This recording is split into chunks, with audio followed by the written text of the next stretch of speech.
Bonsoir, bonsoir, chers participants. J'espère que la journée se très bien. Bonsoir. Bonsoir tout le monde. Bonsoir. Nous avons vraiment hâte de commencer ce webinaire. On va patienter un peu parce qu'on sait qu'il y a par moment des bouchons. Il y a certaines personnes qui encore traînent un peu les pas avec les embouteillages. Leur laisser le temps d'arriver, de bien s'installer comme vous. Et on va dire au plus tard à 19h05, on va effectivement démarrer. 12 experts sont là. Flora a de très belles notions qu'elle va partager avec nous. Sébastien va faire partager son expérience. Et là, je vous dis que ça promet. Donc, accrochez-vous.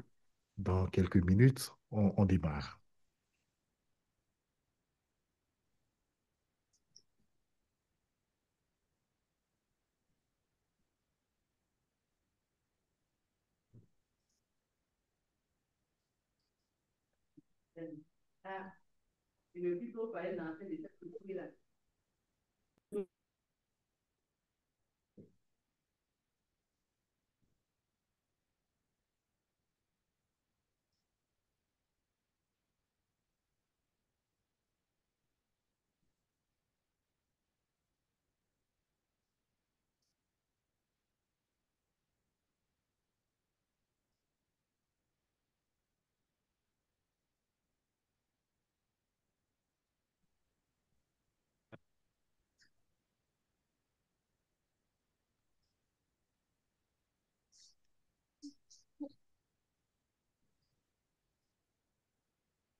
Alors, chers participants, bonsoir et merci d'être avec nous.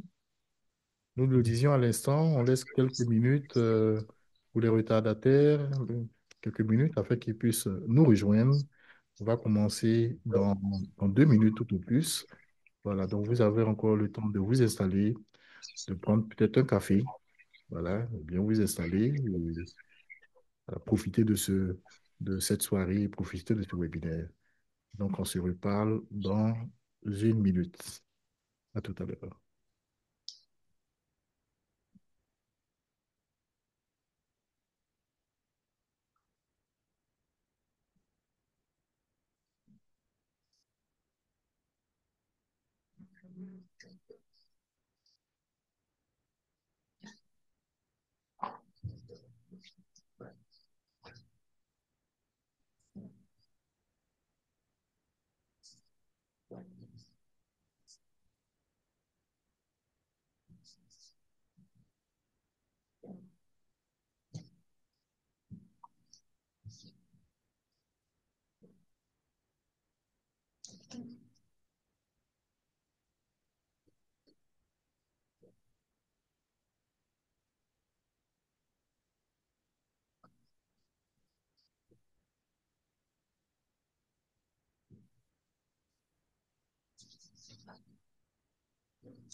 Tous les projets sont soumis à des contraintes de délai, de qualité et de coût, pour ne citer que celle-là. Face à ces contraintes, il y a les équipes, donc l'homme avec ses émotions, son caractère, ses exigences qui ne sont toujours pas alignées sur les contraintes du projet. Comment donc faire de la gestion de l'émotion et du leadership holistique un levier pour atteindre les objectifs du projet? Comment avoir une approche de management de projet centrée sur l'humain? C'est à ces questions que nos experts répondront ce soir. Distingués membres du chapitre Côte d'Ivoire, honorables invités gestionnaires de projet, bonsoir. Je suis Destin Lobo, vice-président sponsorship au PMI Côte d'Ivoire, et ce soir, je serai votre modérateur. Qui sont nos speakers? Notre premier speaker est Senior Project Manager, PMO. Elle est certifiée CAPM, POSCO, ITIL. Elle fait de la transformation numérique. Elle est alumni IAI, Panthéon-Sorbonne et IFG exécutive. Elle est secrétaire générale adjoint au PMI Côte d'Ivoire. Elle, c'est Flora Conan, que je vous prie d'accueillir. Bonsoir, Flora. Bonsoir Destin, bonsoir Sébastien, bonsoir tout le monde. Bonsoir. Bonsoir. J'espère que ta journée s'est bien passée. Très bien, merci, j'espère vous également. Oui, très bien, merci beaucoup. Notre deuxième speaker, lui, il est coach en leadership. Il est conférencier, auteur, il est expert en gestion des projets et il est enseignant. Si vous voulez explorer un état modifié de la conscience, vous pouvez faire appel à notre second speaker car il est hypnothérapeute. Il est également prof en yoga pour la relaxation. Le second speaker n'est autre que Sébastien Alil, que je vous prie d'accueillir. Bonsoir Sébastien. Bonsoir Destin, bonsoir tout le monde, bonsoir Flora et bonsoir Cissé. Merci pour l'invitation. Je t'en prie Sébastien. Alors, ce soir, les couleurs ont été annoncées. Nous allons parler de leadership, nous allons parler d'émotion. Sans plus tarder, je voudrais vous laisser la parole, nos experts, afin de nous exposer sur cette thématique. Merci beaucoup Destin. Donc, comme en fait le dit Cissé dans le chat, vous allez avoir en fait la section Q&R pour les questions que vous allez avoir à poser et ça va être l'occasion après à la fin de la rencontre de pouvoir y répondre et de passer à travers. Donc, n'hésitez pas à nous soumettre vos questions, ça nous fera plaisir et ça va enrichir le débat et puis le dialogue aussi qu'on va ouvrir avec vous finalement ce soir. Flora, est-ce que tu es prête? Oui, je suis prête. On peut y aller, tu peux commencer. On est parti alors. Merci beaucoup au PMI de nous avoir invités. Et comme le disait Destin, je suis expert en gestion de projet depuis plus de 15 ans. J'ai occupé tous les métiers en passant par l'agilité, le traditionnel. J'ai passé toutes les certifications qu'il pouvait y avoir. Et je me suis rendu jusqu'à coécrire des livres en gestion de projet intitulés Le guide du PCO contrôleur de projet, une collection qui a été publiée en 2017, 2020 et le dernier en date en 2025. Et en parallèle, je me suis spécialisé en leadership avec la certification de coach, coach en leadership, prof de yoga, hypnothérapeute, pour vraiment amener toute cette approche holistique que je trouve qui manque en gestion de projet et comme le disait Destin, c'est tout cet aspect humain finalement. Flora, est-ce que toi tu veux rajouter quelque chose sur toi? Peut-être juste pour pouvoir le ramener au sujet d'aujourd'hui, là, j'ai un certificat en leadership. Donc, ça me permet là de pouvoir avoir quelques outils ou quelques tips à partager avec vous aujourd'hui. Donc, une expérience professionnelle de 15 ans également. J'ai baigné dans le domaine bancaire, dans la gestion de projet. Donc, c'est vraiment un sujet qui me passionne là, de pouvoir mêler émotion et travail là. Parce que j'ai beaucoup cohabité, collaboré avec différentes parties prenantes là, de différents horizons. Donc, ça m'a mis aussi dans le bain là, pour pouvoir gérer tout ce beau monde-là. Donc, merci beaucoup et puis on va partager ensemble. Allez, ne tardons plus et plongeons-nous directement dans le plan du webinaire. Ça va être de voir un petit peu pourquoi est-ce qu'on introduit la gestion des émotions en gestion de projet. On va voir comment est-ce qu'on définit les émotions et puis finalement comment les émotions s'introduisent et comment elles ont un impact à travers le cycle de vie en gestion de projet finalement. Et on va pouvoir revenir aussi sur les fondements, leadership et principes du PMBOK. On va revenir sur la notion d'intelligence émotionnelle qui couvre finalement la gestion des émotions, l'aspect humain, et pourquoi finalement pour présenter un petit peu un processus de 4 étapes pour accepter ces émotions et pour pouvoir les mettre à profit, à contribution et collaborer finalement avec les membres de ces équipes. Grâce à ça, on va voir comment est-ce qu'on peut devenir un leader collaboratif et bienveillant au service de ses équipes et de ses projets finalement.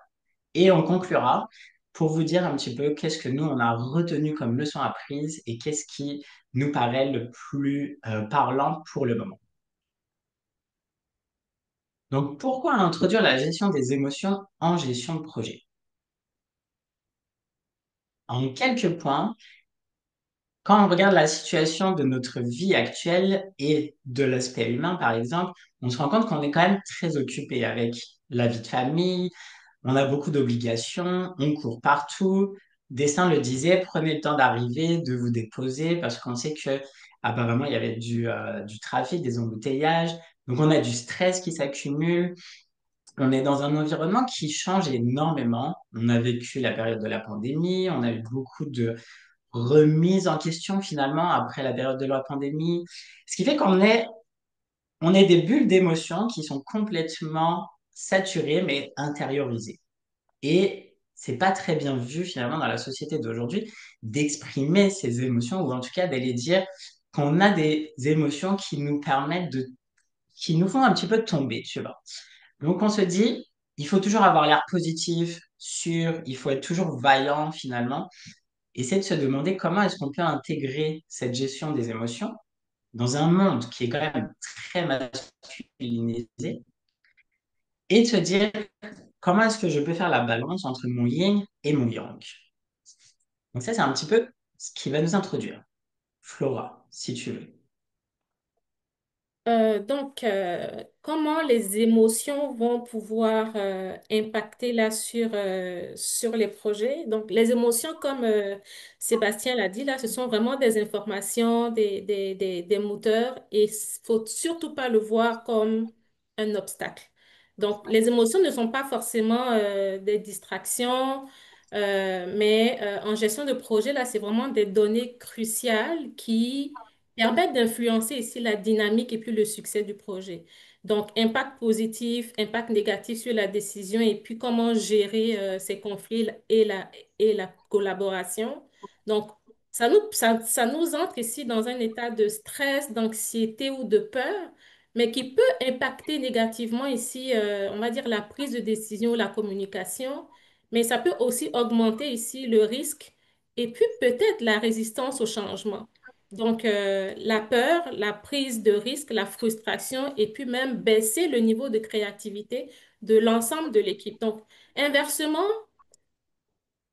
au-delà de la peur, il y a la reconnaissance comme émotion, il y a l'enthousiasme qui permet ici de gérer, on va dire, l'intelligence émotionnelle, qui sont aussi de puissants moteurs de collaboration et surtout de performance en équipe. Donc, un gestionnaire de projet ou un PCO doit savoir lire les émotions, son émotion à lui, les émotions de son équipe et puis essayer quand même de réguler les signaux pour pouvoir garantir un environnement qui est propice et puis qui est idéal au travail efficace. Donc, essentiellement, là, la gestion des émotions s'inscrit directement dans le domaine de la performance de l'équipe.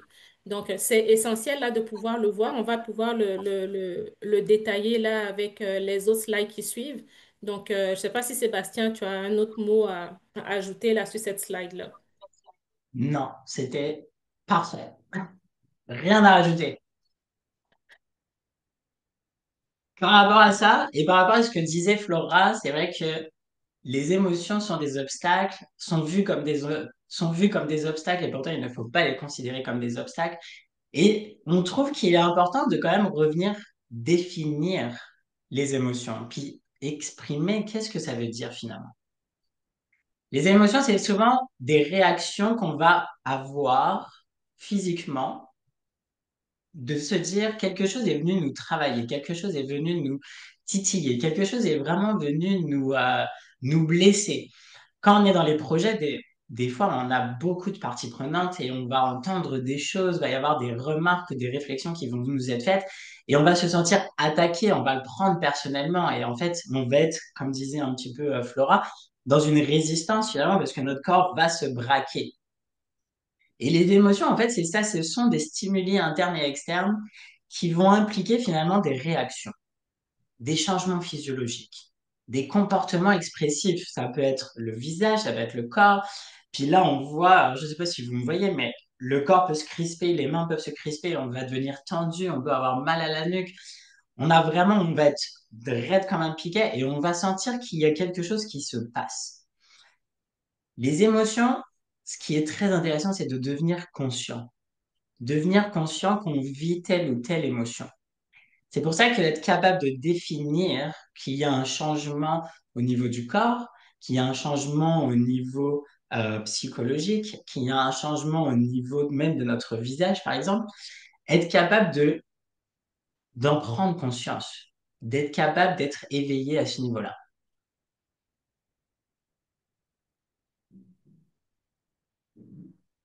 On a voulu présenter ici les 8 états d'émotion qui sont connus. On ne va pas passer en détail parce qu'on va vous envoyer la présentation en PDF à la fin de la conférence. Mais ça peut être intéressant pour vous de revenir sur cette rosace finalement des émotions et de voir d'où on part et comment elles se déclinent, toutes ces émotions, pour voir un petit peu l'étendue. On se rend compte on n'est pas juste dans le bonheur et dans le malheur. Flora, elle l'exprimait très bien. On peut avoir de l'anxiété, de la peur, de la colère, de la frustration. Donc, on se rend compte qu'il y a énormément, finalement, d'émotions connues. Et ça, on va vous laisser pouvoir regarder à tête reposée un petit peu plus tard comment naviguer à travers toutes ces émotions et comment, finalement, les reconnaître. Puis là, je vais inviter ma panéliste, Flora, pour présenter un petit peu les fondements du leadership, principe du PMBOK et comment ça se passe à travers le cycle de vie de la gestion de projet. Donc, c'est vraiment important. Là, on a vu c'est quoi une émotion, comment est-ce qu'on peut la reconnaître, quels sont les changements physiques qui peuvent avoir cette émotion sur nous. Mais comment ici, sur cette partie-là, comment ça s'intègre à notre quotidien, à tous les jours? Comment ça s'intègre à notre gestion de projet. C'est sûr que on va dire dans la vision moderne là, du PMI, le rôle du gestionnaire de projet, ce n'est plus un contrôleur, là. C'est comme un leader qui facilite le travail aux autres. Donc, on est là pour influencer, pour soutenir et pour inspirer. Donc, je viens mettre un point là sur le fait de soutenir parce que ça va rentrer là dans le cadre de la gestion des émotions. Donc, il y a plusieurs principes fondamentaux qui gouvernent là les principes du PMI, mais on va s'intéresser ou on va regarder 3 principes majeurs. Donc, être un gestionnaire diligent, respectueux et attentif. Donc, qu'est-ce que ça veut dire? Donc là, on parle ici de pouvoir être intègre et fiable. Quelqu'un qui est diligent, respectueux et attentif. Donc, ce principe-là parle d'intégrité et de fiabilité. Donc, pour être digne de confiance, par exemple, notre comportement doit être prévisible et éthique. Donc, on doit être sûr, on doit dégager de la confiance et puis on doit faire en sorte que on va dire, nos décisions ou nos prises de position doivent être acceptées de tout le monde. Donc là, ça laisse vraiment la place à pouvoir jouer avec beaucoup d'émotions. Donc, c'est là la question d'où la gestion des émotions rentre en jeu. Donc, un gestionnaire de projet qui cède rapidement à la colère ou à la panique en situation de crise peut rompre un peu la confiance là dans son équipe et même qui peut aller au-delà même de l'équipe dans l'organisation. Donc, on doit ici avoir une maîtrise de soi vraiment très constante. C'est pas facile à tous les jours, mais on doit essayer là de rester le plus zen le plus possible.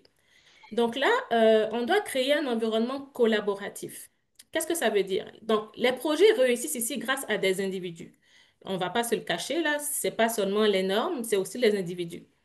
Donc, le gestionnaire de projet doit cultiver un environnement de sécurité psychologique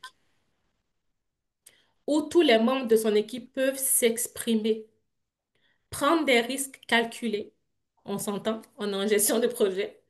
Et puis, on peut donner au moins la chance de pouvoir échouer sans crainte de représailles. Donc là, le gestionnaire est comme vraiment celui qui écoute, qui est empathique. Et puis là, on peut aller à une équation vraiment très, très simple, là. Collaboration égale confiance.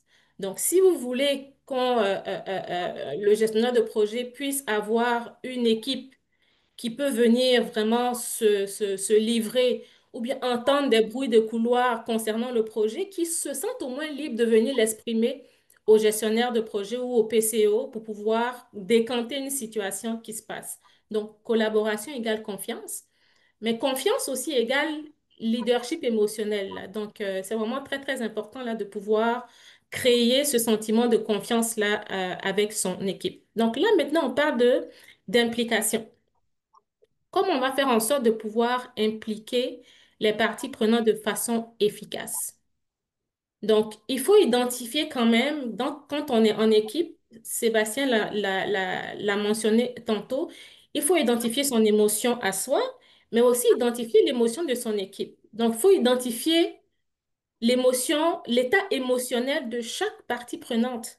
Donc, ça passe par la crainte, ça passe par le scepticisme, ça passe par l'enthousiasme, parce que les émotions, c'est pas toujours négatif. Ça passe aussi par l'indifférence. Il y a des parties prenantes vraiment qui sont vraiment indifférentes au projet ou indifférentes aux différents livrables. Donc, je vais donner un exemple. L'opposition d'un gestionnaire ou d'une partie prenante très, très forte n'est pas souvent un rejet au projet, mais c'est peut-être une peur de perdre le pouvoir ou ses ressources. Donc, il faut voir au-delà de l'émotion pour pouvoir le transcrire de façon à ce que ce soit une valeur ajoutée pour le projet. Mais il y a l'alignement aussi émotionnel qui rentre en ligne de compte, c'est de pouvoir impliquer efficacement, adapter son message, sa méthode d'approche à l'état émotionnel de l'interlocuteur. Donc, il faut pouvoir décanter dans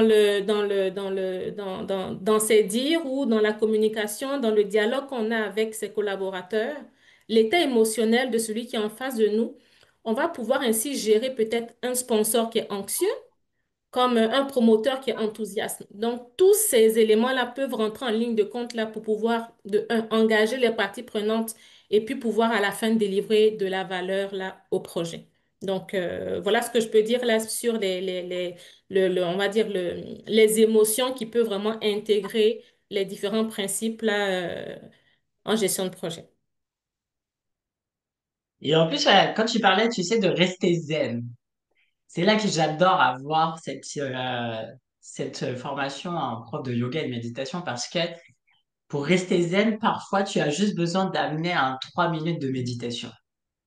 3 minutes où tu ramènes tout le monde à se concentrer sur soi, se reconnecter à soi. Je fais ça avec mes étudiants quand ils reviennent d'une pause et qu'ils sont super surexcités, puis que j'aime qu'ils soient surexcités, mais pas trop surexcités. Je leur dis, allez, allez, allez, on se lève, 3 minutes de petite méditation. Et franchement, ça fait toute une différence finalement. Et comme tu dis, savoir lire l'émotion du groupe, c'est extrêmement important. Et c'est ça qu'on va voir un petit peu par la suite. Et c'est là qu'on se rend compte que dans les différentes phases du cycle de vie de la gestion de projet, ça va être crescendo. Va y avoir une différence à chaque phase. À chaque phase, on le sait, on a des livrables à remettre, on a des activités à réaliser, on a des membres d'équipe en particulier qui collaborent avec nous, on a un temps restreint, on a un budget qui nous est alloué. Et on se rend compte que finalement, les émotions, selon chaque phase, et c'est pour ça qu'on les découpe ici, vont être complètement différentes. Quand on est dans une phase d'initialisation, on va être vraiment dans une phase d'enthousiasme, de zone d'inconnu. On nous lance un nouveau projet, on a cette excitation qui fait que, waouh, quelque chose peut-être de nouveau, quelque chose qu'on va découvrir. On est vraiment un peu dans l'exaltation de se dire, mon Dieu, qu'est-ce qui s'en vient? Un petit peu d'anxiété parce que on sait très bien que quand on se jette dans quelque chose de nouveau, comme le disait Flora au tout début, c'est le changement, gestion du changement, la résistance au changement. Donc il y a une petite anxiété aussi à comment est-ce que ça va être perçu, reçu et ainsi de suite. Puis quand on rentre dans la phase de planification, la planification, ça va être vraiment, là on doit être curieux, là on est Indiana Jones en phase de planification. C'est-à-dire qu'on va aller explorer tout ce qui se passe, on doit poser des questions, on doit vraiment arriver à motiver, inspirer les autres. On est vraiment, là, on joue un rôle de leader en tant que gestionnaire de projet et PCO qui avons une vision pour notre projet et on veut vraiment amener toute notre équipe de projet, toutes les parties prenantes à nous suivre là-dedans. Donc la planification, ça va être, on sait, on doit aller chercher un petit peu les risques, donc on veut savoir c'est quoi les doutes, on veut arriver à connaître peut-être l'impatience parce qu'on va définir un peu le budget global, on va définir le calendrier aussi, on va définir le deadline du projet, des activités. Donc on va avoir tout un mix d'émotions et notre gestionnaire de projet et notre PCO vont vraiment être les garants de pouvoir arriver à maintenir tout ce monde-là. Puis quand on rentre dans la phase d'exécution, alors là, on a oublié tout ce qui se passait, on a oublié tout ce qu'on avait appris, parce que là, il faut livrer. Là, on est focalisé sur les résultats, on doit avoir des réalisations, on doit avoir des livrables, on doit faire tout ce qui est en notre pouvoir pour que ça fonctionne. Donc là, on est vraiment dans les émotions de la pression souvent parce qu'il faut arriver à limiter les coûts, il faut aller arriver à comprendre pourquoi on a du retard. Donc on va sentir qu'il y a vraiment des moments à la fois de démotivation, surtout qu'une phase d'exécution peut être plus ou moins longue. Donc on va être dans des phases de motivation, démotivation, des phases de joie, des phases de conflit. On va être dans des phases où on a réussi à livrer quelque chose, puis d'autres phases où on est complètement déprimé parce qu'on n'arrive pas à comprendre ce qui ne fonctionne pas. On peut tomber avec des burn-out, des gens qui en donnent tellement, tellement, où on leur en demande tellement, c'est l'explosion. Donc on se rend compte que la phase d'exécution, c'est un peu le bouquet final d'un feu d'artifice. C'est-à-dire que ça part dans tous les sens, on est très content de le vivre, mais notre palpitant du cœur, il est dans le tapis, il est à fond. Puis en parallèle de ça, en plus, on va avoir toute la phase de suivi et contrôle parce que pendant que nos équipes réalisent leurs activités, on a quand même notre PCO et notre contrôleur de notre PCO et notre gestionnaire de projet qui doivent rendre des comptes. Donc, ça va être le moment où on doit aller chercher finalement toutes les informations, collecte d'informations, analyse de l'information, analyse des KPI. Est-ce qu'on respecte les KPI qui avaient été définis? Et à ce moment-là, il y a une notion de jugement qui va s'installer, les membres d'équipe qui vont être observés, qui se sentent observés parce qu'on va leur demander de justifier pourquoi est-ce qu'ils ont dépassé leur temps, pourquoi est-ce que finalement ils ont peut-être pas réalisé les activités qui étaient demandées, qu'est-ce qui s'est passé en termes de les bris peut-être sur le système, les échecs au niveau technique, des choses comme ça. Donc il y a vraiment des moments d'incertitude. Le suivi et contrôle, ça va être la période où l'équipe est la moins en confiance avec son gestionnaire de projet et son PCO parce qu'elles ont l'impression d'être pointées du doigt. Ça crée beaucoup de stress, beaucoup d'inconfort. C'est là qu'il y a un rôle à jouer en termes de gestionnaire de projet et de PCO, comme le disait tout à l'heure Flora, de créer un climat de sécurité. On travaille en sécurité, on a une zone de confort, on a une zone aussi où les gens peuvent s'exprimer librement. Donc c'est important d'arriver à voir un petit peu cette balance. Puis évidemment, notre dernière phase, c'est toute la phase de clôture. Puis là, on se rend compte que normalement, on est dans la célébration. On veut célébrer l'atteinte et la réussite de notre projet. C'est là qu'on sait si notre projet est un succès ou non. On va avoir toutes nos leçons apprises. On est un peu dans le soulagement de se dire, enfin, c'est fini. Waouh, ça, on aura mis le paquet, on y a donné notre cœur, notre énergie, notre temps. Il peut y avoir des zones d'amertume parce qu'il y a des projets qui se terminent et qui, des fois, ne se terminent pas comme on l'aurait souhaité, qui se termine, mais on sait que ça n'a pas forcément été tout ce qu'on aurait voulu. Donc on est content, mais on garde un petit pincement au cœur quand même. Donc on se rend compte que le cycle de vie de la gestion de projet est régi par tout un lot d'émotions. D'où l'importance de comprendre, de réaliser quelles sont toutes les émotions à travers lesquelles on peut passer et comment les identifier par rapport à chacune des phases pour intervenir et interagir avec nos membres d'équipe en conséquence. Flora, est-ce que tu as quelque chose qui te passe comme ça par la tête que tu voudrais rajouter avant qu'on aille directement sur la suite? Je pense que je pourrais pas dire grand-chose à ce que tu viens de dire, mais on va dire les sentiments qui sont nourris là par les émotions, nos perceptions sont finalement là un soutien. hein, à pouvoir contribuer là efficacement à construire un projet. Donc, à la fin, là, c'est vrai qu'il y aura des leçons apprises de façon technique, mais il y aura aussi des leçons apprises de façon émotionnelle là, pour pouvoir prendre un autre projet là d'une différente manière. Donc, ça peut rentrer aussi là dans un des aspects des leçons apprises là, je pense. Et en fait, j'aime quand tu amènes ce point-là parce que ça fait référence à ce que moi j'adore dissocier, c'est le savoir-faire et le savoir-être. Parce qu'effectivement, les leçons apprises, ça, on a souvent cette impression de technique, il faut comprendre qu'est-ce qui n'a pas fonctionné, pourquoi ça n'a pas fonctionné, justifier et tout ça. Et on pose jamais les questions en termes d'équipe et en agilité, on le fait beaucoup avec les rétrospections finalement. Qu'est-ce qu'on peut améliorer dans le fonctionnement de notre équipe? Et effectivement, la gestion des émotions peut nous aider énormément avec ça. Mm. Comment l'intelligence émotionnelle finalement vient couvrir la gestion des émotions et comment ça va avoir un impact sur notre gestion de projet finalement. Il y a 5 composantes clés, ce qui fait que conscience de soi, maîtrise de soi, motivation, empathie, aptitude sociale. La base, c'est vraiment d'arriver à revoir comment est-ce qu'on peut collaborer avec les humains. On ne travaille pas encore simplement avec l'intelligence artificielle, ça s'en vient de plus en plus.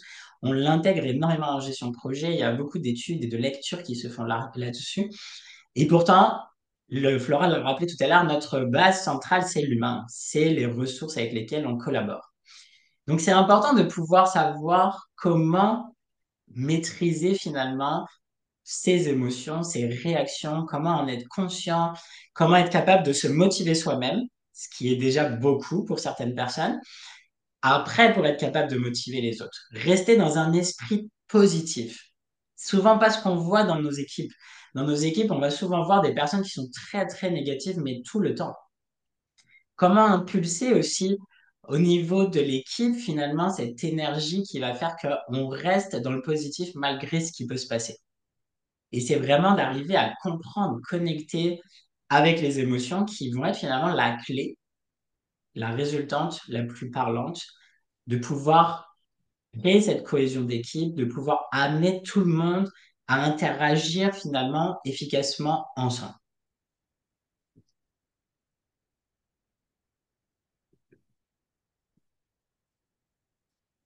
Je vous disais tout à l'heure, il y a comme tout un process très intéressant.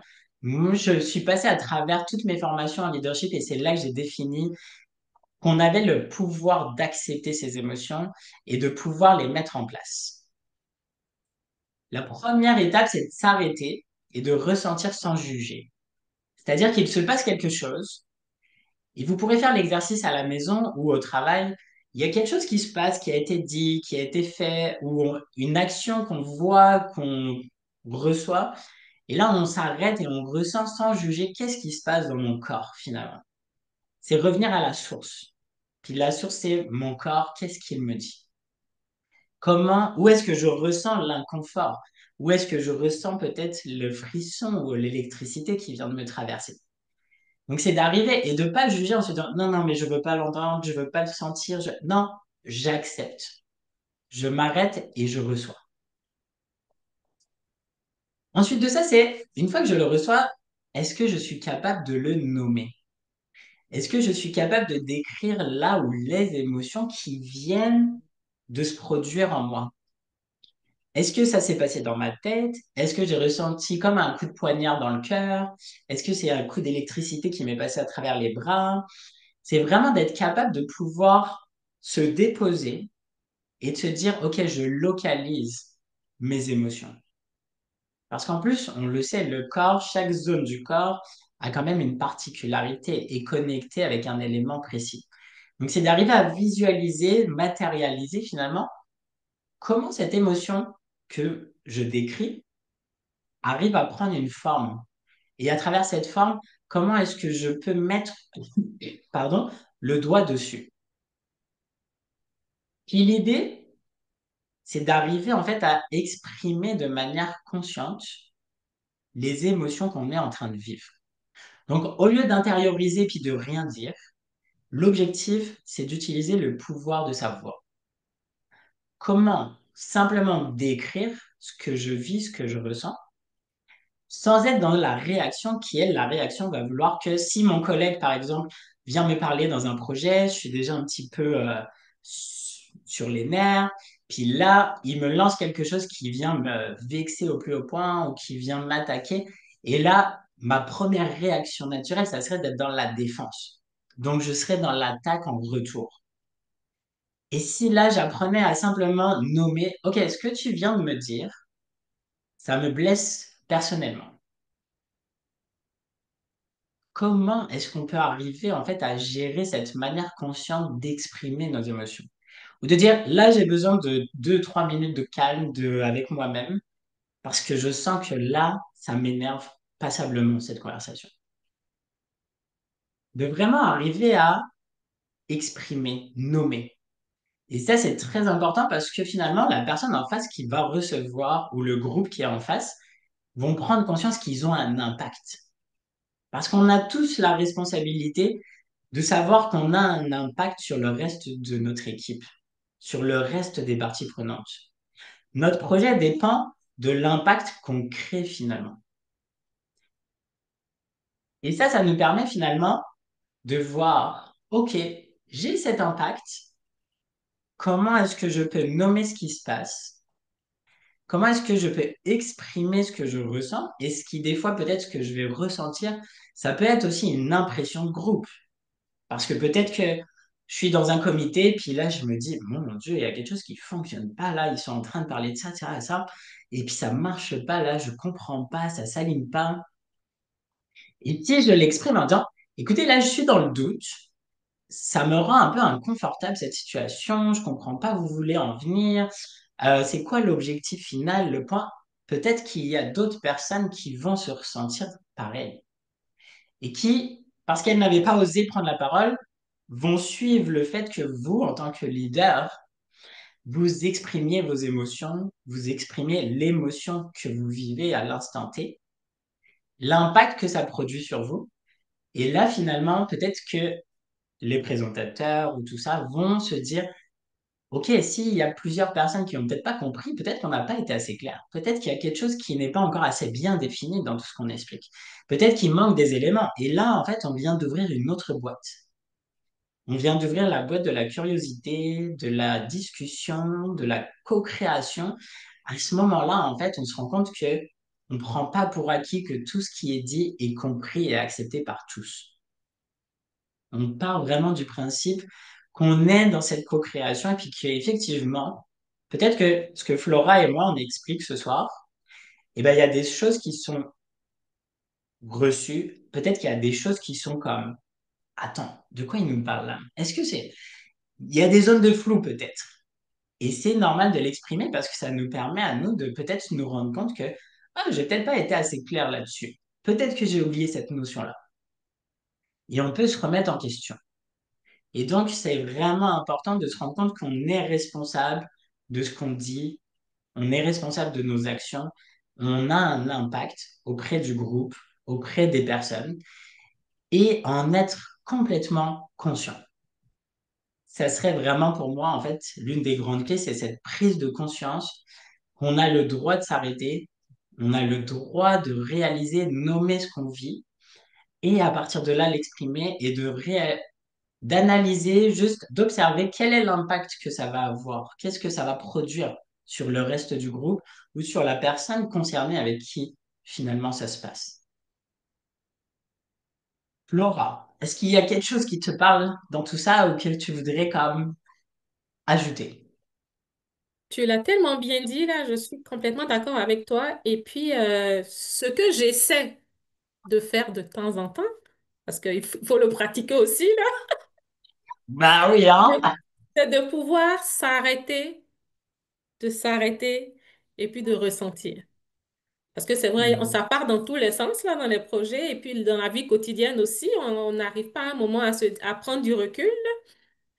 Donc, c'est ce que j'essaie de faire et j'espère que ça marche. C'est, comme tu dis, c'est de la pratique, c'est un exercice quotidien parce que nos émotions, elles vont jamais s'arrêter finalement. Et elles vivent en continu et c'est vraiment, c'est une ébullition d'émotions. À un instant X, ça peut changer en un claquement de doigts. On sait même pas, ça peut déclencher une boîte noire, ça vient vraiment chercher des fois des petites choses qu'on s'attend pas, puis on se dit, mais pourquoi ça s'est passé comme ça? Donc la pratique, tu as tout à fait raison. Mm. Comment arriver à pratiquer finalement son muscle? Et c'est exactement ce que tu disais, Flora. Prise de conscience, pratique d'une activité holistique. Toi, tu dis, tu t'arrêtes et puis tu respires et tu prends conscience, tu es là présente avec ce qui se passe. Vous pourriez pratiquer la respiration consciente, même le faire avec vos équipes. Il y a plein de techniques en fait de respiration qui peuvent être mises en place. Pratique du yoga. Je connais des entreprises dans lesquelles j'ai pratiqué le yoga sur le temps du midi. Et ça faisait un bien fou à l'équipe qui déconnectait pendant 45 minutes de se dire, OK, là, je me reconnecte avec mon environnement et même l'énergie du groupe qui est créée à ce moment-là.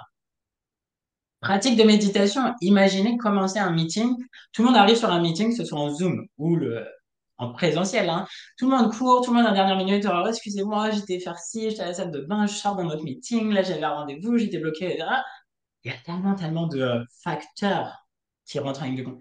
Imaginez dire à tout le monde, OK, prenons une minute, 2 minutes, puis prenons le temps d'inspirer, de nous déposer. Installons-nous là, dans le moment présent. Puis avoir juste deux, trois mots pour recentrer les gens, pour faire en sorte que tout le monde soit bien concentré, 100% attentif à tout ce qui va se passer. Ça fait toute une différence. Puis au niveau des émotions, et ben aussi, on réaligne un petit peu ces émotions finalement. Puis l'autre élément, c'est connexion avec la nature. Combien de personnes vont prendre des marches? Combien de personnes connectent avec la nature? Combien de personnes prennent le temps de simplement regarder la nature vivre? Là, je tourne la tête des fois à droite parce qu'il y a de l'arbre et puis il y a le vent, puis je vois les feuilles qui bougent, le soleil qui brille à travers et du coup, ça interpelle mon œil. Pas parce que ça me déconcentre, mais parce que c'est joli en fait. Puis c'est un moment où je connecte 30 secondes, 10 secondes, même pas. Et ça permet d'être présent. Ça permet de revenir et de se dire, ah, là, je me suis ressourcé, tu vois. Donc, la pratique des muscles des émotions, c'est quelque chose de très important. On pratique le fait de maîtriser les techniques, les outils MS Project, SAP, Jira, Excel. On pratique, sans quoi on oublierait comment ça fonctionne. Pratiquer la gestion des émotions, de la prise de conscience, c'est exactement la même chose. Le faire au quotidien, le faire régulièrement, être dans l'instant présent, c'est ce qui fait vraiment une différence. C'est cette connexion avec le corps.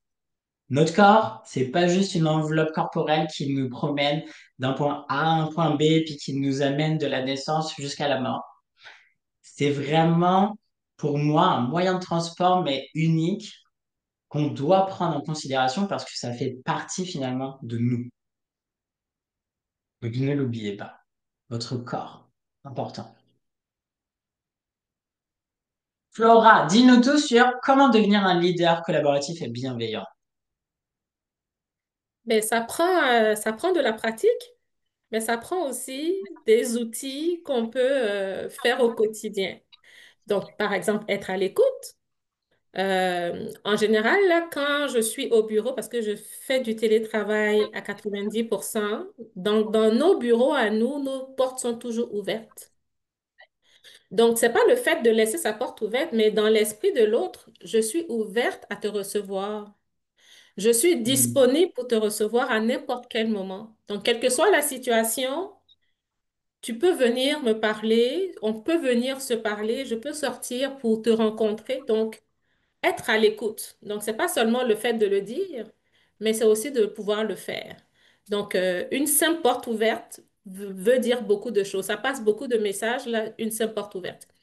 Je me souviens, là, quand j'étais en stage dans mes débuts, le patron a toujours sa porte fermée. Ça te tente pas d'aller cogner pour ouvrir, pour dire bonjour, là. C'est pas T'as très déjà le intéressant. stress en arrivant dans là-bas. Ben oui, ça ne tente pas toujours. Et puis, le fait de pouvoir avoir un PCO ou des collaborateurs le matin qui viennent, qui se disent bonjour. C'est vrai que c'est rien, mais c'est beaucoup. De passer de porte en porte, dire bonjour, ben, ça donne le peps à la journée. Et puis, même si c'est ton gestionnaire, ben, tu es super content. Là, où il m'a dit bonjour, ça veut dire que la journée s'annonce bien. Là. Quand on ne te dit pas bonjour, là, c'est pas la peine d'approcher. Mais bon. Donc, être à l'écoute. Donc, encourager ici cette culture de communication ouverte. Donc, c'est ce que je disais là, comme pour prendre cet exemple-là. Mais surtout, gérer les conflits avec calme et objectivité. C'est vrai, là, on a beaucoup, peut-être qu'on a beaucoup d'affinités avec une ou deux personnes dans l'équipe, donc on reste toujours subjectif là quand il y a des conflits. Mais comme Sébastien l'a dit, il faut se recentrer, ressentir et puis voir ce qui s'est passé de façon objective pour donner un avis objectif. Donc, tout ça dans le calme et la sérénité. Donc, on peut laisser peut-être couler une journée, 2 journées avant de donner son avis, avant de se prononcer. Comme on dit là, la nuit porte conseil. Et puis, on revient le lendemain tout calme. On fait asseoir toutes les parties qui sont en conflit et puis on parle de façon objective. Donc, le calme. C'est vrai que c'est pas toujours évident, mais il faut le pratiquer. Donc, tout ça, ça fait partie là de pouvoir adapter un leadership bienveillant.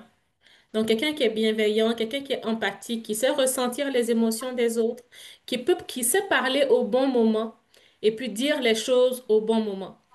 Donc, savoir motiver son équipe, ça, c'est un élément très important, que ce soit en période de trouble ou en période où tout se passe bien.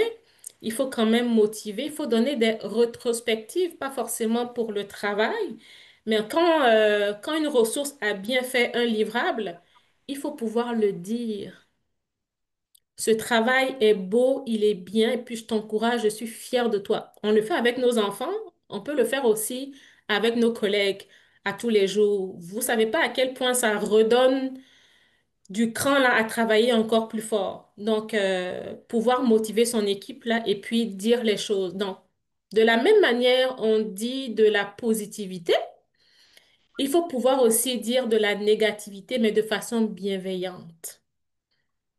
On ne peut pas reprendre un collègue devant tout le monde, c'est pas bienveillant. Il faut le prendre à côté, entre deux murs, vous deux ou vous trois, en tout cas selon le cas, et puis de pouvoir s'exprimer toujours avec calme et empathie, même si on a des mauvaises choses à dire.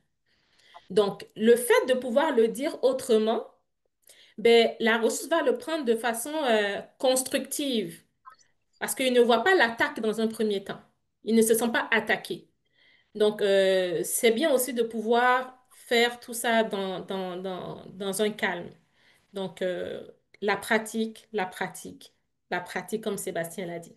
Donc, ici, on a des outils là qui sont la détection, l'observation et puis l'action réfléchie. Donc, comment est-ce qu'on détecte? Donc, par exemple, on peut identifier immédiatement une émotion qui monte en nous. Par exemple, quand on est en colère, on a comme une sensation de chaleur qui monte en nous. Donc là, ça nous permet ici de détecter, comme ce que Sébastien a mentionné, là, de pouvoir détecter notre émotion. Donc, on va ressentir des choses dans notre corps là, qui nous permettent de mettre le point. Quand on est en joie, ben vraiment, on a le sourire et tout ça, on a autre chose que de la chaleur ou du stress ou un mal de tête. Donc, on a détecté. Maintenant, on va aller dans l'observation. On va prendre un pas de recul. OK, là, je suis en colère ou je suis en joie. Je prends un pas de recul, mais on ne réagit pas immédiatement. On va observer l'émotion sans la juger. Donc, la colère, ici, est due au fait que je ne me sens pas attaquée, mais c'est une émotion qui est venue vers moi. Il faut se sentir responsable de l'émotion qu'on a actuellement.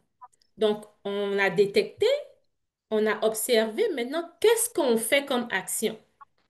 Donc, ici, au lieu de pouvoir attaquer, bien, on va rentrer dans un esprit collaboratif. On va collaborer. Donc, éventuellement, si on a une rencontre ou une réunion d'équipe où on doit régler un enjeu, ben, ça va nous permettre de rentrer dans cette réunion-là tout en calme, tout en douceur, et puis pouvoir avoir une réunion constructive. Donc, ce que j'ai appris là de tout ça, c'est que tu peux tout dire, mais ça dépend de la manière de le dire. Donc, ça va dépendre de la manière de le dire pour le faire accepter. Donc, il y a des livrables vraiment qui sont dans la gestion de projet, il y a des livrables qui sont vraiment très longs, très durs, et que tu dois le donner à un élément pour pouvoir le faire. Toi-même, tu te sens gêné et tout ça, mais de la manière dont tu vas envoyer le sujet, tu vas voir même que c'est ton collègue qui va venir prendre ce livrable à bras le corps parce que tu as su emmener le sujet. Donc, c'est important là de pouvoir travailler notre bienveillance et puis de pouvoir vraiment gérer nos émotions. Mais ça passe aussi par l'écoute active, comme on l'a dit tantôt. Donc, face à une partie prenante, par exemple, qui est frustrée, on va pas écouter seulement on va dire le quoi, le mot, mais on va écouter le comment, le ton, l'émotion. Donc, l'intonation aussi de la voix peut t'envoyer un message et peut te dire comment est-ce que tu peux réagir à une telle ou à une autre discussion. Donc, ça va permettre ici de pouvoir utiliser notre empathie, de pouvoir valider, par exemple, notre émotion ou l'émotion que l'autre nous envoie, et avant de pouvoir donner une réponse ou avant de pouvoir faire une action. Donc, quand on voit tout ça, on essaie de pouvoir avoir des actions vraiment très, très bienveillantes. Donc, en somme, tout ça, je peux dire que le rôle du gestionnaire de projet ou bien du PC ou bien même du leader de l'entreprise, c'est de pouvoir minimiser la peur. Parce que c'est une émotion aussi qui est souvent vue lorsqu'on gère les projets, les gens ont peur. On peur peut-être même du supérieur hiérarchique parce que par sa carrure, par son émotion, par les portes qui sont toujours fermées, par le je dis pas bonjour à tout le monde quand je viens le matin. Donc, on va encourager les membres de l'équipe à pouvoir signaler les problèmes le plus rapidement possible. Donc, comme Sébastien a dit là, les rétrospections. Donc, en rencontre d'équipe, c'est important de pouvoir mettre un calme, une bienveillance collaborative qui va permettre aux uns et aux autres de pouvoir s'exprimer. Et si on s'exprime, on pourra mettre le doigt vraiment sur les problèmes et puis résoudre notre problème d'équipe. On peut avoir plusieurs équipes, mais on a des équipes qui marchent plus que d'autres. On se demande pourquoi. Donc là, c'est à réfléchir. Donc, si quelqu'un fait une erreur, c'est vrai, il faut le dire, mais il ne faut pas le blâmer là, devant tout le monde. On peut le faire en deux murs et puis lui dire pourquoi. C'est surtout le pourquoi qui va être constructif pour la blâme. Donc, c'est bien par exemple, si vous voulez le blâmer, là, juste un exemple. Là. Donc, merci d'avoir soulevé le problème. On va en apprendre pour l'avenir. Donc, ceux qui vont venir nous exposer un problème, on ne va pas le prendre par la frustration, là. On prend, on accepte, on le reçoit, on le ressent, et puis on en fait de ça vraiment un levier là d'apprentissage. Donc, un bon gestionnaire, un bon PCO, c'est vrai, on doit avoir les outils du PMBOK, mais on doit avoir aussi des outils là, intrinsèques, émotionnels là, pour pouvoir gérer nos équipes et apporter surtout de la valeur à nos projets. Sébastien, si tu veux rajouter quelque chose. En fait, je vais rajouter, mais avec la suite, parce que tout ce que tu expliquais, c'était vraiment excellent. Et je suis mindful du temps, qu'il nous reste quelques minutes et qu'on a encore quelques slides. Alors du coup, on va faire des petits résumés. Et comme je disais, vous allez avoir ces slides-là. Donc pour les dernières slides, si vous avez des questions, n'hésitez pas à nous les poser, même après sur LinkedIn ou par email. On pourra vous répondre sans problème.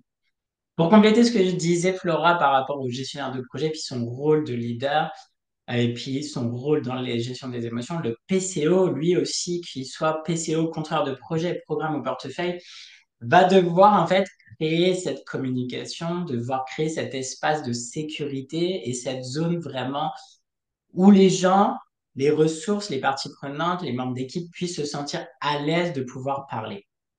Donc, de sentir qu'il y a cette écoute active, qu'il y a cette communication ouverte. Et le PCO va pouvoir jouer en fait ce rôle de médiateur finalement. Puis l'idée, c'est d'arriver à créer un climat de confiance et de sécurité psychologique. Donc le PCO devient un leader serviteur et collaboratif finalement auprès de ses équipes, utilisant tous les outils qu'on vient de voir jusqu'à présent pour mettre en œuvre finalement tout ce qu'il veut appliquer et faire en sorte que son équipe soit la plus efficace et la plus productive possible aussi. Les risques d'une gestion des émotions négligée, c'est que on ait une augmentation du turnover, c'est-à-dire du remplacement, changement de membres, les ressources qui quittent, qui restent pas longtemps mais qui quittent, parce que du coup, c'est pas un environnement très agréable mais très propice au travail.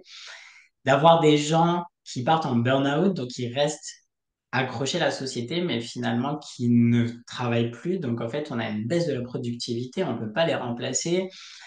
La communication, comme le disait Flora, les gens ils vont se fermer, se braquer, être dans la résistance. Donc il n'y a plus de communication, quelque chose est brisé. C'est comme dans un couple quand on sent que on peut plus parler avec son partenaire, c'est qu'il y a quelque chose qui est brisé dans la communication. La communication est quand même la clé et ça crée en fait l'ensemble va créer une ambiance de travail très toxique.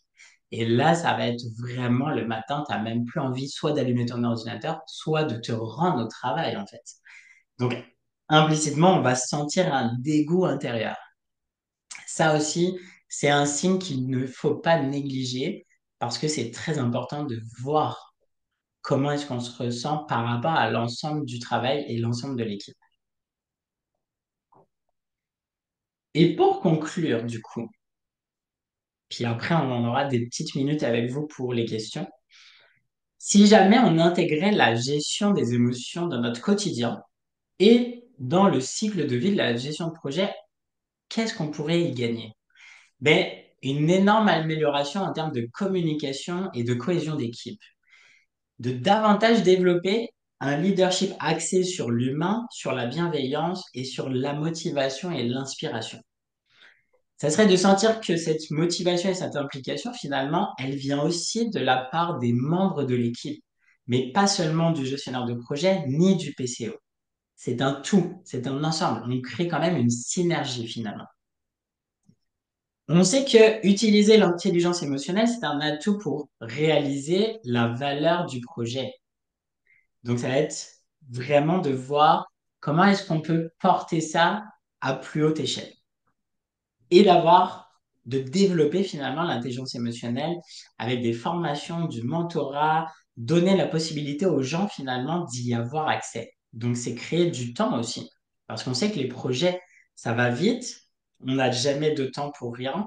Donc, c'est arriver à créer de la disponibilité finalement pour rendre ça accessible comme formation. Bravo, bravo, bravo Flora, bravo Sébastien. Ce que je retiens de ce webinaire, c'est qu'il faut toujours encourager une communication ouverte. Il faut gérer les conflits avec beaucoup de calme. Véritable masterclass menée ce soir par Flora et Sébastien. J'avoue à un moment donné m'être senti un peu comme dans un cours de yoga. C'était vraiment super.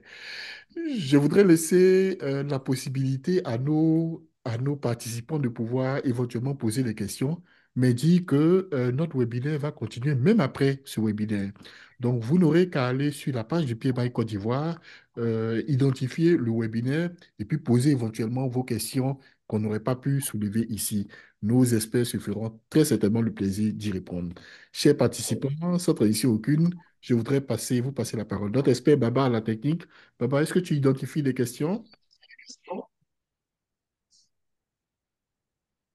Allô? Bonsoir Oui, à tous.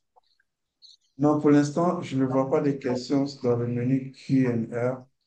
Je ne sais pas s'il y a des participants qui souhaiteraient poser des questions. hmm,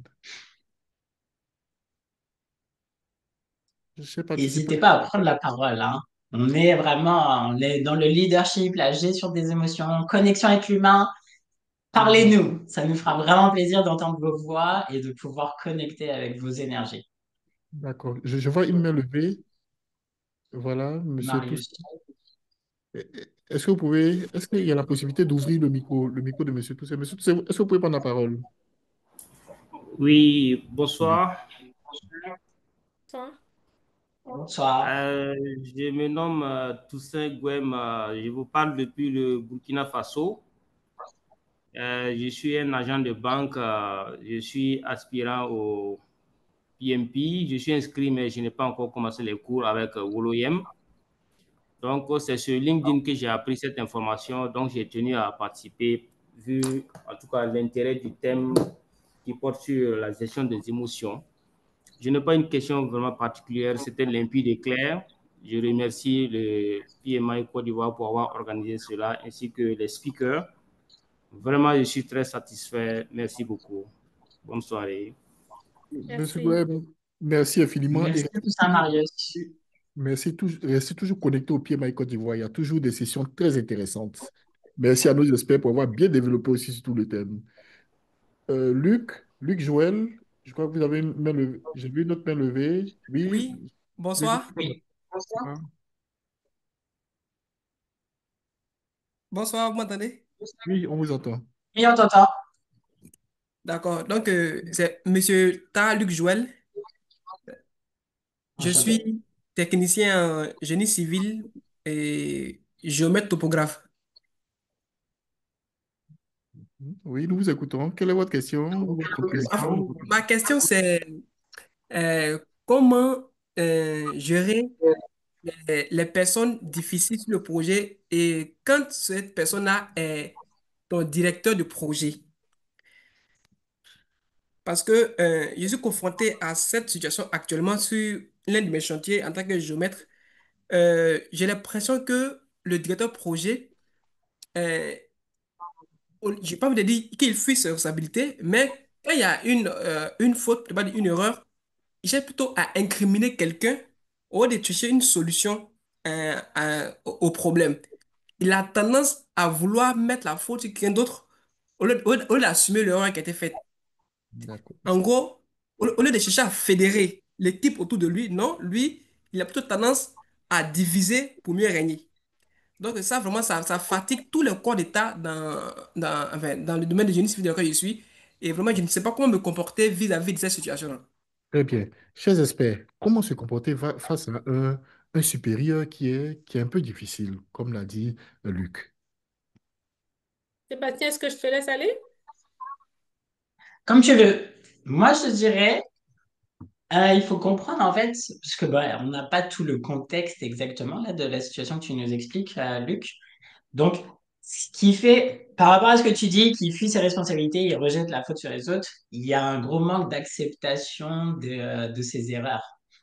Donc, il faudrait aussi revenir à voir un petit peu c'est quoi les responsabilités qu'il prend, c'est quoi les décisions, je te dirais même les attentes qui sont remises sur lui par rapport à sa hiérarchie, parce que on a tous des attentes par rapport aux hiérarchies supérieures et tout ça, auxquelles on doit rendre des comptes.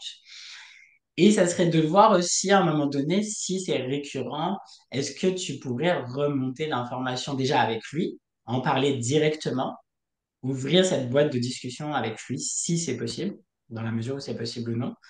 Et après ça, si c'est pas possible, c'est de voir est-ce que tu peux aller parler avec des supérieurs à lui, tu vois.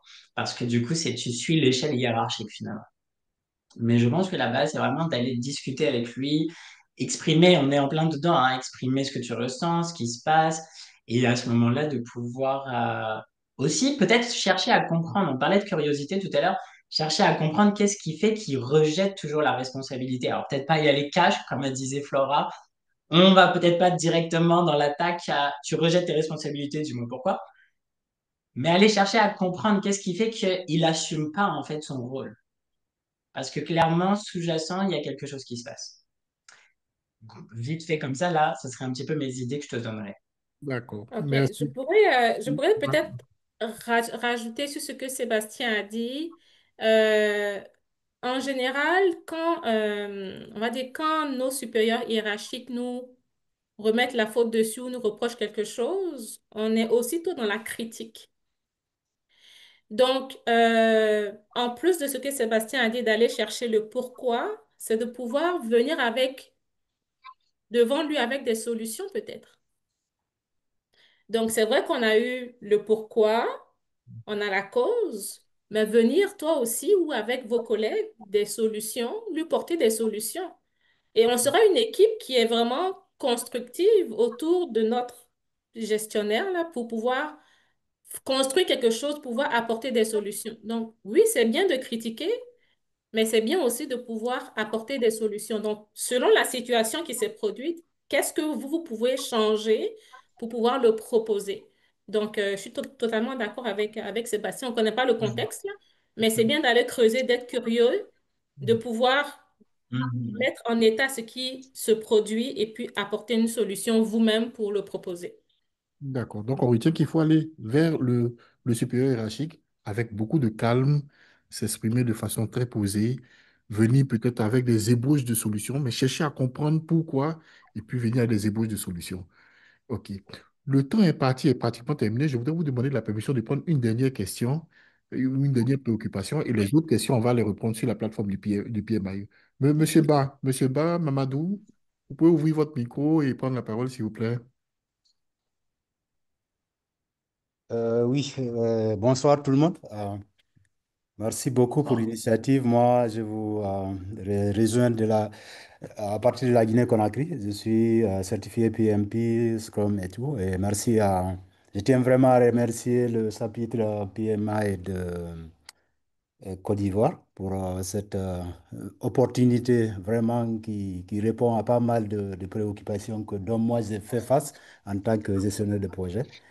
Et comme, disons, doléance, ou en tout cas, prochaine étape que je voudrais solliciter, est-ce que vous avez, j'ai vu en dernier lieu sur le dernier chapitre, la dernière diapositive, il y a un point, ou bullet point qui mentionne la formation sur le mentorat en leadership, ou bien en tout cas, si vous avez des opportunités pour pouvoir voilà, s'améliorer dans ce sens-là, ce serait bien de pouvoir partager ça avec. Moi, je suis preneur parce que je fais pas mal face à pas mal de choses comme ça, des réalités. Et j'ai vraiment du mal à gérer surtout mes émotions, ça je vais le dire. Des fois, je suis carrément frustré, il me faut sortir pour aller, voilà, dégager un peu pour revenir, pour me calmer, pour ne pas que tout part en vrille et tout, comme on le dit souvent. Mais ce serait bien si vous avez des opportunités sur des formations ou des mentorats ou des coachings. En tout cas, je suis preneur et bravo et vraiment merci beaucoup encore à tous les organisateurs et aux présentateurs. Merci Merci. à vous. Merci Mamadou. En fait, ce qui est intéressant, c'est que la semaine dernière, pour le Cameroun, avec Women Shine for Africa, j'ai donné 2 ateliers de leadership au féminin.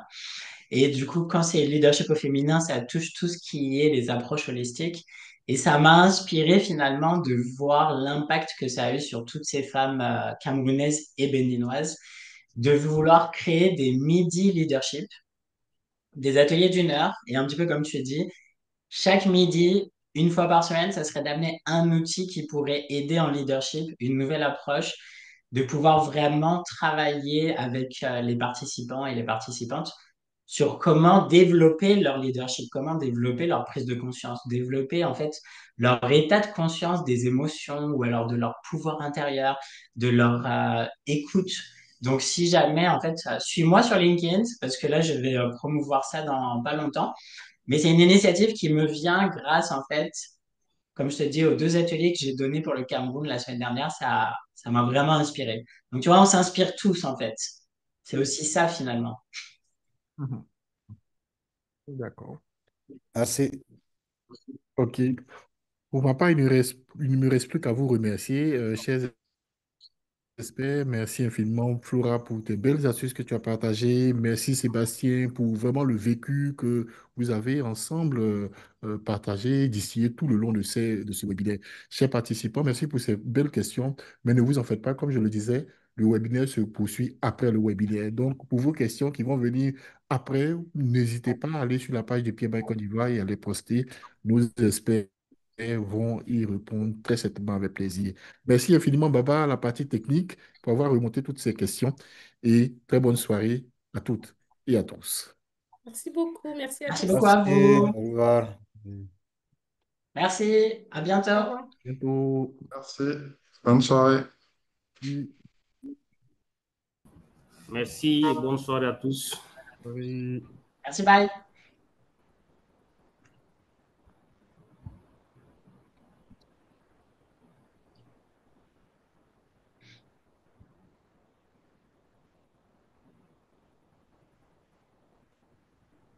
Dis-moi, Destin, petite question. Est-ce que nous, on a accès aux questions qui vont être posées pour qu'on puisse y répondre ou comment est-ce que ça fonctionne exactement? D'accord. Donc, on va vous taguer. Chaque fois qu'il va avoir une réponse sur la page, on va vous taguer pour que vous puissiez vous rendre compte, voilà, OK. qu'une question a été posée. D'accord, bon, bah, super. Donc, pour être sûr de pouvoir répondre à toutes les questions au moins qui sont posées, tu Exactement. vois, Exactement. c'est juste Exactement. pour ça. Oui. Bon, bah, excellent. En tout cas, merci beaucoup, hein, Je vraiment. t'en prie, je t'en prie. Merci infiniment, Flora. Je sais que aussi elle a un petit programme tout à l'heure. Oui, Donc, je voudrais te libérer pour que tu puisses honorer l'engagement. il n'y a pas de Oui. problème. Merci C'est beaucoup. bon. Merci. Sébastien, on se parle tantôt? Ouais, on se parle tantôt. Merci beaucoup. À tout Oui, à l'heure. alors, Allez, merci. bye. Merci infiniment. Très bonne soirée à Au tous. revoir. Bye. Bye. Merci. Bye. Bonne soirée à tous. Merci.